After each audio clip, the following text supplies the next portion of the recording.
है और जगह जगह राहुल गांधी जी का स्वागत भी किया जा रहा है। आउट ऑफ द वे जो है उन्होंने हिमाचल को भी चुना लोगों की भावनाओं को देखते हुए।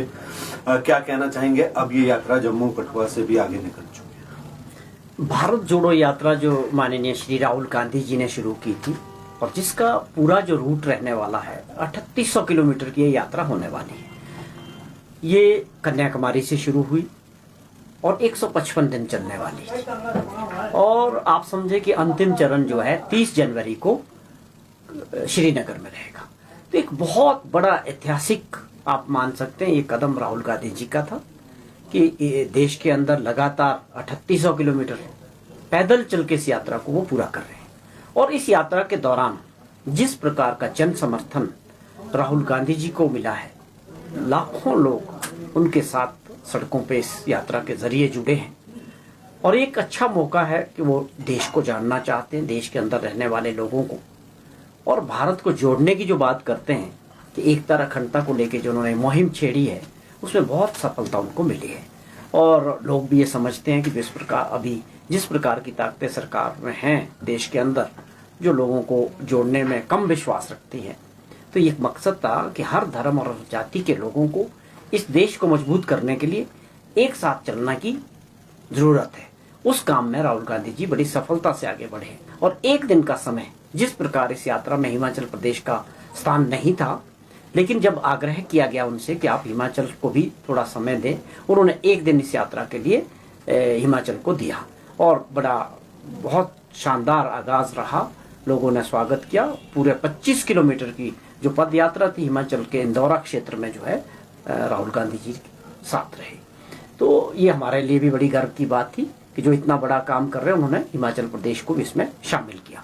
अब 30 जनवरी को जब इसका संपन्न होगा, इस यात्रा का अंतिम चरण में ये चल रही है।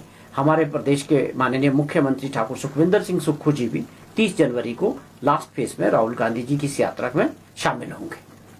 वही यदि बात की जाए जिस तरह से हाथ जोड़ो अभियान भी जो है वो प्रदेश में शुरू हो रहा है, 26 तारीख से जो है वो सेकंड फेज इसे माना जा रहा है। भारत से यात्रा के बाद अब हाथ जोड़ो अभियान शुरू होगा, तो क्या रूपरेखा रहेगी, किस तरह से इसकी शुरुआत होगी? देखिए, एक सफल प्रोग्राम राहुल गांधी जी का भारत जोड़ो अभियान रहा। उसके बाद पार्टी ये समझती है, पार्टी ने ये फैसला लिया है कि उनकी जो ये भावना थी, जो ये सफलता थी और इसके पीछे जो सोच है, उस सोच को देश के हर नागरिक तक पहुंचाने के लिए हाथ से हाथ जोड़ो अभियान कांग्रेस पार्टी ने शुरू किया और इसका आगाज हिमाचल प्रदेश में भी 26 जनवरी से शुरू होगा। और इस प्रोग्राम के तहत कांग्रेस के राज्य स्तर के नेता, पार्टी के पदाधिकारी, ब्लॉक कांग्रेस कमेटीज और जितने हमारे फ्रंटल ऑर्गेनाइजेशंस हैं, सब लोग इस अभियान में आगे बढ़ाएंगे इस अभियान को और लोगों को गांव तक, बूथ तक, हर क्षेत्र में इस भावना को, भारत को जोड़ने की, एकता अखंडता बनाए रखने की और राहुल गांधी जी का जो मैसेज है वो लोगों तक पहुंचाने का काम इस हाथ से हाथ जोड़ो अभियान के तहत किया जाएगा। वहीं यदि बात की जाए, लगभग 2 महीने से ज्यादा एक विवाद जो सीमेंट प्लांट और ट्रक ऑपरेटर यूनियन के बीच में चल रहा है और कई बार जो है वो सरकार की वार्तालाप भी जो है वो कंपनी और इन ट्रक ऑपरेटर्स के साथ हुई है, लेकिन बात सिरे नहीं चढ़ पा रही है। कल उद्योग मंत्री ने भी इस पर बैठक ली है, तो अब किस तरह से सरकार इस मामले को सुलझाएगी, क्योंकि काफी लंबा अरसा जो है वो हो चुका और विपक्ष भी जो है इसमें अब चुटकी लेने लगा है। देखिए, बड़ा गंभीर मामला है। जिस प्रकार से एक डेडलॉक सीमेंट फैक्ट्री जो कारखाने हैं 2 अदानी के और हमारे जो ऑपरेटर्स हैं, ट्रक ऑपरेटर यूनियंस हैं, उनके बीच एक विवाद था कि ट्रक भाड़ों को लेके, सीमेंट के भाड़ों को लेके सरकार ने पहले दिन से इसको गंभीरता से लिया। माननीय मुख्यमंत्री जी ने आदेश किए थे चीफ सेक्रेटरी साहब को भी, और उसके बाद डिप्टी कमिश्नर स्तर पे, सेक्रेटरी स्तर पे, हर स्तर पे जो है पूरे प्रयास किए जा रहे हैं कि ये डेडलॉक टूटे और ये जो है काम शुरू हो, फैक्ट्री और इनके बीच कोई समझौता हो जाए। लेकिन ये आप समझते हैं कि दो इसके जो है पार्ट है, एक है ऑनर्स और दूसरे है ट्रक ऑपरेटर्स।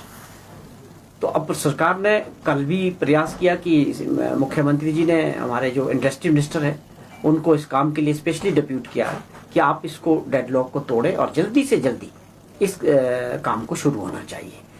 मुझे लगता है कि अब उनकी रिपोर्ट आज माननीय मुख्यमंत्री जी को चलेगी कि क्या बातचीत हुई है। अब ये एक संभावनाएं लगती है कि मुख्यमंत्री जी एक दो दिन में इस पर कोई फैसला करने वाले हैं, सरकार का जो रुख है। लेकिन हमारा एक ये जरूर है कि एक मध्यस्थता का रोल है। बातचीत तो दोनों जो पार्टी है उनके बीच होनी है, लेकिन उसके बावजूद हमारे हजारों परिवार जिनके ट्रक ऑपरेटर्स हैं और जिन्होंने लोन लिए हैं, उनका बड़ा नुकसान हो रहा है। तो ये इस नुकसान को देखते हुए सरकार और मुख्यमंत्री जी बहुत गंभीर है और इस उम्मीद के साथ कि एक दो दिन में कोई ना कोई इसका समाधान निकलेगा। नरेश जी, जिस तरह से गतिरोध जो है वो टूट नहीं रहा है दोनों ही पक्ष के बीच में, क्या ये माना जाए अगर गतिरोध इसी तरह से बरकरार रहता है तो क्या आने वाले समय में सरकार इंटरवीन कर इन प्लांट्स को अपने अधीन भी कर सकती है? क्योंकि लगातार सरकार वार्ता करने की जो है वो लगी हुई है, लेकिन दोनों ही पक्ष मानने को तैयार नहीं है बातें। नहीं, देखिए, हमें उम्मीद रखनी चाहिए। समझते हैं, सब समझ रहे हैं कि इसमें सबका नुकसान है। मैं समझता हूं जिसने फैक्ट्रियां ली है, खरीदी है, उनका भी नुकसान है, उनको भी समझना पड़ेगा।